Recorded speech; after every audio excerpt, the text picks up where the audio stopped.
ವೀಕ್ಷಕರಿಗೆ ನಮಸ್ಕಾರಗಳು. ಒಂದು ಮುಖ್ಯವಾದ ವಿಷಯವನ್ನು ಕುರಿತು ನಾವು ಆಲೋಚನೆ ಮಾಡಬೇಕಾಗಿದೆ. ಅದೇನಂತ ಹೇಳಿದ್ರೆ, ನಮ್ಮ ಜೀವನವನ್ನು ನಾವು ಹೇಗಿಟ್ಟುಕೊಳ್ಳಬೇಕು ಅನ್ನೋದ್ರ ಬಗ್ಗೆ.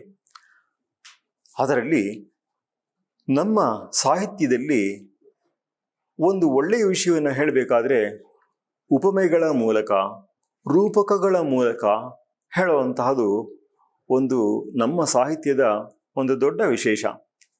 ಅನ್ಯ ದೇಶದ ಅನ್ಯ ಭಾಷೆಗಳ ಸಾಹಿತ್ಯದಲ್ಲೂ ಅದು ಉಂಟು, ಆದರೆ ನಮ್ಮ ದೇಶದಲ್ಲಿ ಇದನ್ನು ಬಹಳ ವಿಶೇಷವಾಗಿ ನಿರೂಪಣೆ ಮಾಡಿರುವಂಥದ್ದು. ಈ ಕ್ರಮದಲ್ಲಿ ಯಾವ ರೀತಿ ಹೇಳಿದ್ರೆ ಮನಸ್ಸಿಗೆ ಸ್ಪಷ್ಟವಾಗಿ ಕುಳಿತುಕೊಳ್ಳುತ್ತೋ ಮತ್ತು ಮರೆಯೋದು ಸುಲಭವಲ್ಲವೋ ಆ ರೀತಿಯಲ್ಲಿ ಬೋಧನ ಮಾಡುವಂಥದ್ದು ಅಂತ ಹೇಳಿದ್ರೆ ಅಲ್ಲಿ ಬೇಕಾದದ್ದು ಉಪಮೆಗಳು ಮತ್ತು ರೂಪಕಗಳು ಅನ್ನುವಂಥದ್ದು, ಸಿಮಿಲೀಸ್ ಆ್ಯಂಡ್ ಮೆಟಫರ್ಸ್, ಇವುಗಳ ಮೂಲಕ ಹೇಳುವಂಥದ್ದು. ಅದು ಟೀಚಿಂಗ್, ಬೋಧನೆಗೆ ಒಂದು ಬಹಳ ಒಳ್ಳೆಯ ಕ್ರಮ ಅಂತ ಅನ್ನಿಸ್ಕೊಳ್ಳುತ್ತೆ. ಅದನ್ನು ಹೇಳುತ್ತೆ ಈ ಶ್ಲೋಕ. ಶ್ಲೋಕ ಹೀಗಿದೆ: ರಥಶರೀರಂ ಪುರುಷಸ್ಯ ರಾಜನ್ ಆತ್ಮ ನಿಯಂತ ಇಂದ್ರಿಯಾಣ್ಯಸ್ಯ ಚಾಶ್ವಾಹ ತೈರಪ್ರಮತ್ತಃ ಕುಶಲೀ ಸದಶ್ವೈಃ ದಾಂತೈಃ ಸುಖಂ ಯಾತಿ ರಥೀವ ಧೀರಃ. ಒಬ್ಬ ಧೀರನಾದಂತಹ ಮನುಷ್ಯ ಜೀವನದಲ್ಲಿ ಹೇಗೆ ನಡೀತಾನೆ ಅನ್ನುವಂಥದ್ದನ್ನು ಹೇಳುವಂತಹ ಶ್ಲೋಕ. ಅದಕ್ಕೆ ತುಂಬ ಸುಲಭವಾಗಿ ನಮಗೆ ನಾವು ಲೋಕದಲ್ಲಿ ಗಮನಿಸೋದು ಅಂತಂದರೆ, ಯಾರಾದ್ರೂ ಒಂದು ಕಡೆಯಿಂದ ಇನ್ನೊಂದು ಕಡೆಗೆ ಪ್ರಯಾಣ ಹೋಗಬೇಕು ಅಂತ ಹೇಳಿದ್ರೆ ನಡ್ಕೊಂಡು ಹೋಗ್ಬೋದು. ಆದರೆ ಬಹಳ ಬೇಗ ಕೆಲಸ ಆಗಬೇಕು ಅಂತ ಹೇಳಿದ್ರೆ ಒಂದು ವೆಹಿಕಲಲ್ಲಿ ನಾವು ಹೋಗುವಂಥದ್ದು, ಗಾಡಿಯಲ್ಲಿ ಹೋಗುವಂಥದ್ದು. ಇದು ಹಿಂದಿನ ಕಾಲದ ಸುಭಾಷಿತವಾದ್ದರಿಂದ ಆವತ್ತಿನ ವೆಹಿಕಲ್ ಮಹಾರಾಜರು ಬಳಸ್ತಾ ಇದ್ದದ್ದು ಅಂತ ಹೇಳಿದ್ರೆ ಒಂದು ರಥ. ಆದ್ದರಿಂದ ರಥವೇ ಒಂದು ಯಾನ, ಅದೇ ವೆಹಿಕಲ್ಲು. ಆ ರಥದ ರೂಪಕವನ್ನು ಈ ಶ್ಲೋಕ ತುಂಬ ಚೆನ್ನಾಗಿ ಕೊಡುತ್ತೆ. ಏನಪ್ಪಾ ಅಂತ ಹೇಳಿದ್ರೆ, ಈ ಶರೀರವೇ ಒಂದು ರಥ ಅಂತಂದ್ಬಿಟ್ಟು, ರಥಃ ಶರೀರಂ ಅಂತಂದ್ಬಿಟ್ಟು, ಪುರುಷನಿಗೆ ಈ ಶರೀರವೇ ಒಂದು ರಥ ಅಂತ ಹೇಳಿಬಿಟ್ಟು ಹೇಳ್ತಾ ಇರೋದು. ಹಾಗಾದರೆ ಇದನ್ನೇ ಒಂದು ರಥ ಅಂತ ನೀವು ಕರೆಯೋದಾದರೆ ಇದಕ್ಕೆ ಡ್ರೈವರ್ ಯಾರು, ಕುದುರೆ ಯಾವುದು ಅಂತಂದ್ಬಿಟ್ಟು ಈ ಥರದ್ದೆಲ್ಲ ಪ್ರಶ್ನೆಗಳು ಬರುತ್ತಲ್ವಾ. ಅದನ್ನೆಲ್ಲನೂ ಹೇಳುತ್ತೆ ಈ ಶ್ಲೋಕ, ಎರಡೂ ಹೇಳುತ್ತೆ. ಏನಪ್ಪ ಅಂದರೆ ಆತ್ಮ ನಿಯಂತ, ಆತ್ಮನೇ ಇದರ ನಿಯಂತ್ರಿ ಅಂತಂದರೆ, ಇವಾಗ ನಾವು ಡ್ರೈವರ್ಗೆ ಹೇಳ್ತೀವಲ್ವಾ, ಇಲ್ಲಿಗೆ ಓಡಿಸು, ಅಲ್ಲಿಗೆ ಹೋಗಬೇಕು ಅಂತಂದ್ಬಿಟ್ಟು ನಾವು ಡೆಸ್ಟಿನೇಷನ್ ಹೇಳ್ತೀವಿ. ಅವನು ಅಲ್ಲಿಗೆ ನಮ್ಮನ್ನು ಕರ್ಕೊಂಡು ಹೋಗ್ತಾನೆ. ಅಲ್ಲಿಗೆ ಕಾರನ್ನು ಕಂಟ್ರೋಲ್ ಮಾಡ್ತಾ ಇರೋದು ಡ್ರೈವರ್ ಅಂತ ಆದ್ರೂ ಡ್ರೈವರನ್ನ ಕಂಟ್ರೋಲ್ ಮಾಡೋವಂಥವ್ನು ಇನ್ನೊಬ್ಬ ಕೂತಿರ್ತಾನಲ್ವ ಹಿಂದ್ಗಡೆ, ಅದು ಮುಖ್ಯ. ಅವನೇನೆ ಆತ್ಮ, ಅವನೇನೆ ನಿಯಂತ ಆಗಿರೋವಂಥವನು ಅಂತ. ಇಲ್ಲ ಸರ್, ನಾನೇ ಓಡಿಸ್ತೀನಿ ಗಾಡಿನ, ನನಗೆ ಡ್ರೈವರ್ ಅಂತ ನಾನು ಬೇರೆ ಇನ್ಯಾರನ್ನೂ ಇಟ್ಕೊಂಡಿಲ್ಲ ಅಂತಂದರೆ ಸರಿ, ಹಂಗಾರೆ you are doing the double role. ನೀನೇ ಸಾರಥಿ, ಸರಿ, ನೀನೇ ರಥಿಕ ಆಗಿರೋವಂಥವನು ಅನ್ನೋವಂಥ ಲೆಕ್ಕ ಆಗುತ್ತೆ. ಅಂತೂ ಆತ್ಮ ನಿಯಂತ, ಅವನೇ ನಿಯಂತ್ರಿ ಅಂದರೆ ಕಂಟ್ರೋಲ್ ಮಾಡುವಂಥವನು ಅಂತಂದ್ಬಿಟ್ಟು, ವಶದಲ್ಲಿ ಇಟ್ಕೊಂಡಿರುವಂಥವನು ಅಂತಂದ್ಬಿಟ್ಟು. ಆಮೇಲೆ ಹಾಗಾದರೆ ಈ ರಥದಲ್ಲಿ ಕುದುರೆಗಳು ಯಾವುದು ಅಂತ ಕೇಳಿದ್ರೆ, ಇಂದ್ರಿಯಾಣಿ ಅಸ್ಯಚ ಅಶ್ವಾಹ, ಇಂದ್ರಿಯಗಳೇನೆ ಇವನಿಗೆ ಕುದುರೆಗಳು ಅಂತಂದ್ಬಿಟ್ಟು. ನಮಗೆ ಪಂಚೇಂದ್ರಿಯಗಳಿದೆ ಅನ್ನೋದನ್ನ ನಾವು ಕೇಳಿದ್ದೀವಿ. ಆದ್ದರಿಂದ ಈ ಇಂದ್ರಿಯಗಳೇನೆ ಕುದುರೆಗಳು ಅಂತಂದ್ಬಿಟ್ಟು. ಹೌದಲ್ವಾ? ನಾವು ಎಲ್ಲಿಗಾದ್ರೂ ಹೋಗಬೇಕು ಅಂತ ಹೇಳಿದ್ರೆ ಕಣ್ಣು ನಮಗೆ ಇಲ್ಲಿಗೆ ಹೋಗಬೇಕು ಅಂತ ಹೇಳುತ್ತೆ, ಹೀಗೆ ಹೋಗಬೇಕು ಅಂತ ಹೇಳುತ್ತೆ. ಆದ್ದರಿಂದ ಅದರ ಪ್ರಕಾರ ನಾವು ನಡಿತೀವಿ. ಅಥವಾ ನಮಗೆ ಯಾರೋ ಕಿವಿನಲ್ಲಿ ಇನ್ಸ್ಟ್ರಕ್ಷನ್ ಕೊಡ್ತಾ ಇದ್ರೆ ಅದರ ಪ್ರಕಾರ ನಾವು ಹೋಗುವಂಥದ್ದೆಲ್ಲ ಆಗಿರುತ್ತೆ. ಹೀಗೆ ಇಂದ್ರಿಯಗಳೇ ಕುದುರೆಗಳು. ಇಂದ್ರಿಯಗಳು ಎಲ್ಲಿಗೆ ನಮ್ಮನ್ನು ಎಳೆದ್ರೆ ಅಲ್ಲಿಗೆ ನಾವು ಹೋಗ್ತೀವಿ. ನಾಲ್ಗೆ ಹೇಳುತ್ತೆ, ನಾ ಇದನ್ನ ತಿನ್ನಬೇಕು ಅಂತ ಅಂದ್ಬಿಟ್ಟು, ಸರಿ, ಇಂಥದ್ದು ಎಲ್ಲಿ ಸಿಗುತ್ತೋ ತಿನ್ನೋದಕ್ಕೆ ಅದು ಅಲ್ಲಿಗೆ ನಾವು ಹೋಗಬೇಕಾಗುತ್ತೆ. ಹೀಗಾಗಿ ಇಂದ್ರಿಯಗಳೇ ನಮ್ಮನ್ನು ಎಳ್ಕೊಂಡು ಹೋಗುತ್ತವೆ, ಎಲ್ಲಿಗೆ ಹೋಗಬೇಕೋ ಅಲ್ಲಿಗೆ ಎಳ್ಕೊಂಡು ಹೋಗುತ್ತವೆ ಅಂತಂದ್ಬಿಟ್ಟು. ಇಂದ್ರಿಯಾಣಿ ಅಶ್ವಾಹ. ಆದರೆ ನಮಗೆ ಒಳ್ಳೆಯ ಕುದುರೆಗಳಿದ್ದ ಪಕ್ಷದಲ್ಲಿ ಅದಕ್ಕೆ ಸದಶ್ವ ಅಂತ, ಸತ್ ಅಂದರೆ ಒಳ್ಳೆಯದು, ಸದಶ್ವಗಳಿದ್ದ ಪಕ್ಷದಲ್ಲಿ ಸಮರ್ಥನಾಗಿರುವಂಥವನು ಮತ್ತು ಜಾಣ್ಮೆಯಿಂದ ಕೂಡಿರುವಂಥವನು ಕುಶಲಿಯಾದಂಥವನು. ಕುಶಲ ಅಂದರೆ ಸಮರ್ಥ ಅಂತ ಅರ್ಥ. ವಾಸ್ತವವಾಗಿ ಕುಶಲ ಅನ್ನೋ ಪದದ ಹಿಂದೆ ಒಂದು ಕಥೆ ಇದೆ. ಏನು ಕಥೆ ಅಂದರೆ ಆ ಪದ ಹೇಗೆ ಬಂತು ಅನ್ನುವಂಥದ್ದು. ಏನದು ಅಂತ ಕೇಳಿದ್ರೆ, ಯಾವನು ಕುಶವನ್ನು ತರ್ತಾನೋ ಅಂಥವನು ಕುಶಲ ಅಂತಂದ್ಬಿಟ್ಟು. ಏನು ಕುಶ ಅಂದರೆ ದರ್ಭೆ. ದರ್ಭೆ ಅಂತರೋದಕ್ಕೂ ಇದಕ್ಕೂ ಏನು ಸಂಬಂಧ ಅಂತ ಅನ್ಸತ್ತೆ. ಇದೆ, ಸಂಬಂಧ ಇದೆ. ಏನಂತ ಹೇಳಿದ್ರೆ, ದರ್ಭೆಯನ್ನು ತರೋದು ಅಂತಂದರೆ ಸುಮ್ಮನೆ ತಂದುಬಿಡೋವಂಥದ್ದಲ್ಲ. ಅದನ್ನು ತರಬೇಕಾದ್ರೆ ಒಂದು ಲೌಕಿಕವಾದ ಲೆಕ್ಕಾಚಾರ ಒಂದುಂಟು, ಅಲೌಕಿಕವಾದ ಲೆಕ್ಕಾಚಾರ ಒಂದುಂಟು. ಏನದು ಅಂತ ಕೇಳಿದ್ರೆ, ಲೌಕಿಕವಾದ ಲೆಕ್ಕಾಚಾರ ಅಂತಂದರೆ ಕೊನೆ ಪಕ್ಷ ಎರಡು ಹೇಳ್ಬೋದು. ಒಂದೇನಪ್ಪ ಅಂತ ಹೇಳಿದ್ರೆ, ಎಲ್ಲಿ ದರ್ಭೆ ಇರುತ್ತೋ ಅಲ್ಲೆಲ್ಲ ತುಂಬ ಹಾವುಗಳೆಲ್ಲ ಇರುತ್ತೆ. ಆದ್ದರಿಂದ ಅದರ ಬಗ್ಗೆ ಹಾವುಗಳಿಂದ ಕಚ್ಚಿಸಿಕೊಳ್ಳದಂತೆ ಹೋಗಬೇಕು. ಅದಕ್ಕೋಸ್ಕರ ಸಾಮಾನ್ಯವಾಗಿ ಏನು ಮಾಡ್ತಾರೆ ಅಂತಂದರೆ, ಅಲ್ಲಿ ಹೋಗ್ತಾನೇ ಹೀಗೆ ಚಪ್ಪಾಳೆ ಏನೋ ಹಿಂಗೆ ಮಾಡಿಕೊಂಡು ಅವುಗಳಿಗೆ ಆ ವೈಬ್ರೇಷನಿಂದಾನೇ ಇಲ್ಲಿ ಯಾಕೋ ನಮಗೆ ಇಟ್ಸ್ ಅನ್ಪ್ಲೆಸೆಂಟ್, ಇನ್ಕನ್ವೀನಿಯೆಂಟ್ ಅಂತ ಅನ್ನಿಸಿ ಆ ಜಾಗ ಬಿಟ್ಟು ದೂರ ಹೊರಟೋಗ್ಬಿಡುತ್ತೆ. ಹೇಗೆ ಮನುಷ್ಯರಿಗೆ ಹಾವಿನ ಕಂಡ್ರೆ ಒಂದು ರೀತಿ ಭಯವೋ, ಹಾಗೆ ಹಾವುಗಳಿಗೂ ಬೇಡಪ್ಪ ಈ ಮನುಷ್ಯರ ಸಹವಾಸ ಅನ್ನೋ ಥರದ್ದು ಅವುಗಳಿಗೂ ಇರುತ್ತೆ.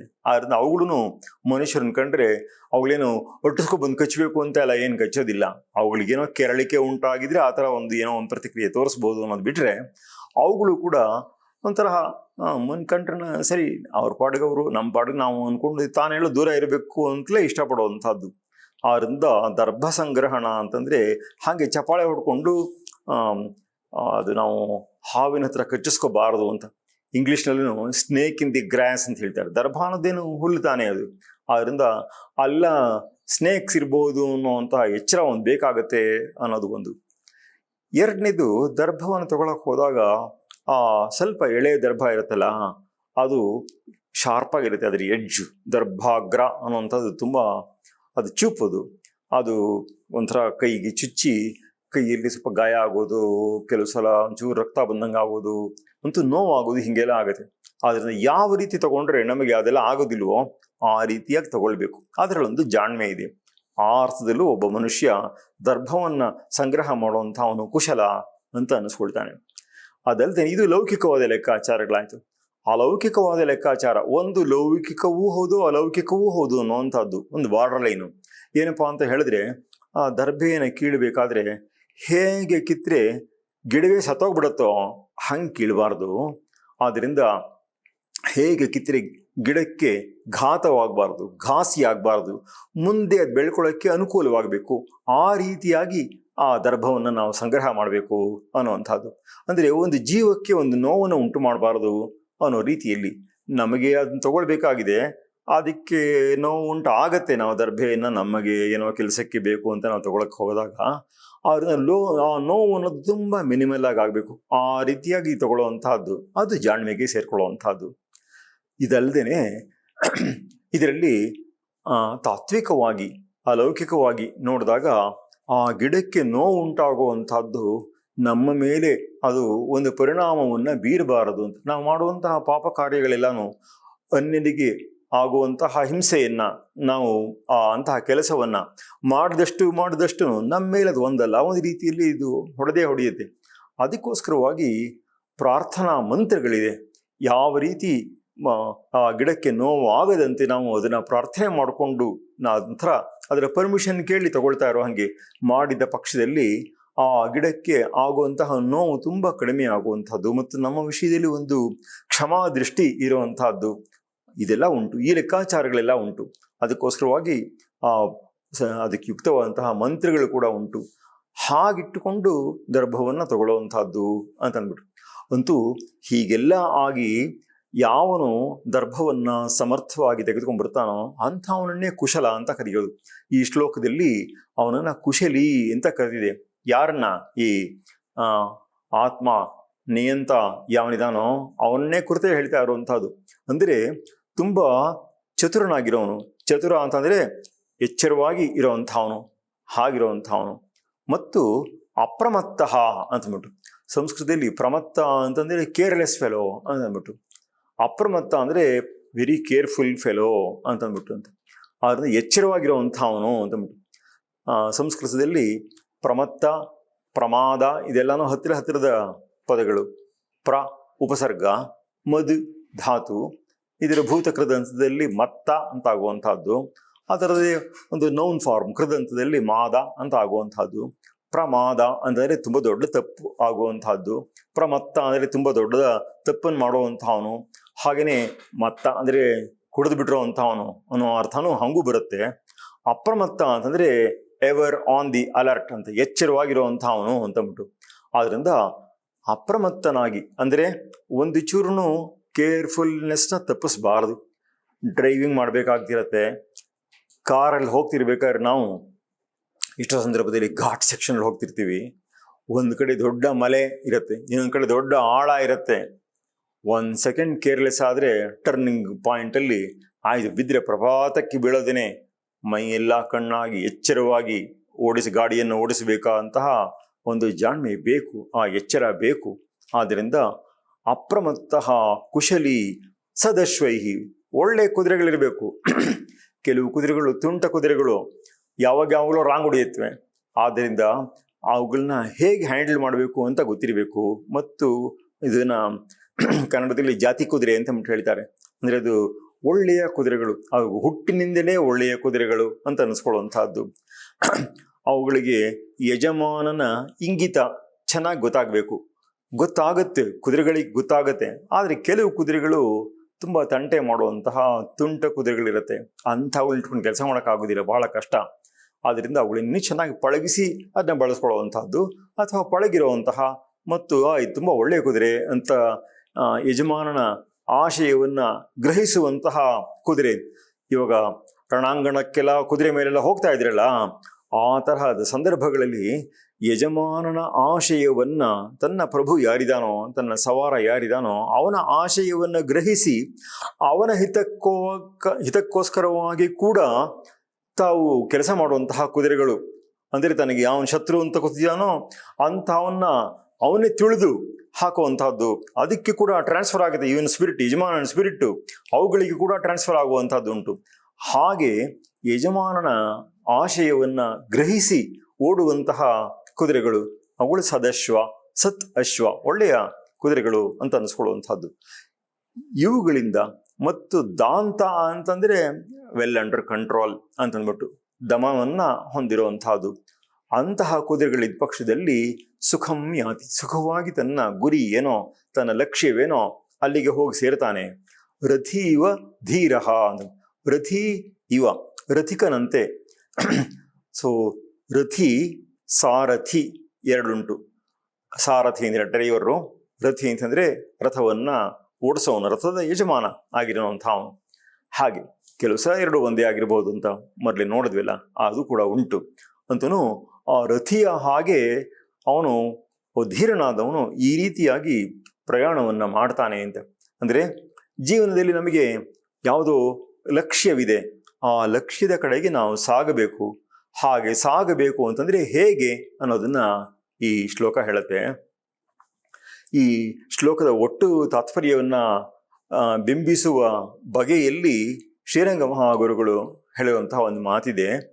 ಈ ಶರೀರವೇ ಈಶ್ವರನ ರಥವಾಗಿದೆ. ಈ ರಥದಲ್ಲಿ ನಾರಾಯಣನು ಜ್ಞಾನ ಮುದ್ರೆಯನ್ನು ಹಿಡಿದಿದ್ದಾನೆ. ಟಂಕಸಾಲೆಯಲ್ಲಿ ಅಚ್ಚು ಒತ್ತಿದರೆ ಧನ ಹೇಗೆ ಬರುತ್ತದೆಯೋ ಹಾಗೆ ಈ ಈಶ್ವರ ಭಾವದಲ್ಲಿ ಒಂದಾದಾಗ ಜ್ಞಾನ ಧನ ಬರುತ್ತದೆ ಅನ್ನುವಂತಹ ಮಾತನ್ನ ಅವರು ಹೇಳಿದ್ದಾರೆ. ಇದನ್ನ ಕೇವಲ ಲೌಕಿಕವಾದ ರಥ ಅಂತ ಭಾವಿಸ್ದೇನೆ ಈಶ್ವರನ ರಥ ಅಂತ ಭಾವಿಸಿ ಈ ಶರೀರದ ಬಗ್ಗೆ ರೆಸ್ಪೆಕ್ಟ್ ಯುವರ್ ಬಾಡಿ ಅದನ್ನು ಹೇಳ್ತಾ ಇದೆ ಈ ಮಾತು.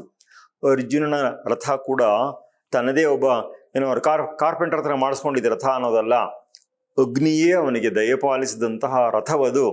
ಮತ್ತು ಅದಕ್ಕೆ ಇರುವಂತಹ 4 ಕುದುರೆಗಳು, ಅದು 4 ವೇದಗಳನ್ನು ರೆಪ್ರೆಸೆಂಟ್ ಮಾಡುತ್ತೆ ಅಂತ ಅಂದ್ಬಿಟ್ಟು ಹೇಳುವಂತಹ ಮಾತಿದೆ. ಹಾಗಾಗಿ ಹೀಗೆ ಈ ಶರೀರದ ಬಗ್ಗೆಯೇ ನಾವು ಇದೊಂದು ದೇವಯಾನ ಅನ್ನುವಂತಹ ಒಂದು ಭಾವನೆಯಿಂದ ನಡೆದುಕೊಂಡ ಪಕ್ಷದಲ್ಲಿ ಜೀವನದಲ್ಲಿ ಶ್ರೇಷ್ಠವಾದ ಗುರಿಯನ್ನು ತಲುಪೋದಿಕ್ಕೆ ಈ ಕ್ರಮದಲ್ಲಿ ಸಾಧ್ಯ ಅನ್ನೋದನ್ನ ಈ ಶ್ಲೋಕ ಸುಂದರವಾದ ರೂಪಕದ ಮೂಲಕ ಹೇಳ್ತಾ ಇದೆ. ಸ್ವಲ್ಪ ಉಪನಿಷತ್ತುಗಳನ್ನ ಓದಿರುವಂಥವ್ರಿಗೆ ಕಠೋಪನಿಷತ್ತಿನ ಮಾತು ಆತ್ಮಾನಂ ರಥಿನಂ ವಿದ್ಧಿ ಶರೀರಂ ರಥಮೇವತು ಇತ್ಯಾದಿಯಾಗಿ ಬರುವಂತಹ ಮಾತು ಅದು ಸ್ಮರಣೆಗೆ ಬಂದೇ ಬರುತ್ತೆ. ಅದೇ ಅಭಿಪ್ರಾಯವನ್ನೇ ಅಲ್ಲಿ 2, 3, 4 ಶ್ಲೋಕಗಳಲ್ಲಿ ಹೇಳುವಂತಹದ್ದನ್ನ ಒಂದು ಸಣ್ಣ ಸಂಗ್ರಹವಾದ ಶ್ಲೋಕದಲ್ಲಿ ಇಲ್ಲಿ ಹೇಳಿದೆ ಅನ್ನೋದನ್ನು ನಾವು ಗಮನಿಸಬಹುದು. ಹೀಗೆ ನಮ್ಮ ಶರೀರ ಅಂದರೆ ಏನು, ಅದರ ಬಗ್ಗೆ ಯಾವ ರೀತಿಯಾದ ಭಾವನೆ ಇಟ್ಕೊಳ್ಬೇಕು, ನಮ್ಮ ಲಕ್ಷ್ಯದತ್ತ ನಾವು ಹೇಗೆ ಸಾಧಿಸಬೇಕು, ಸಾಧನೆ ಮಾಡಬೇಕು ಅನ್ನೋದನ್ನು ಈ ಶ್ಲೋಕ ಸುಂದರವಾಗಿ ಜೋಡಿಸಿಕೊಡುತ್ತದೆ. ನಮಸ್ಕಾರ.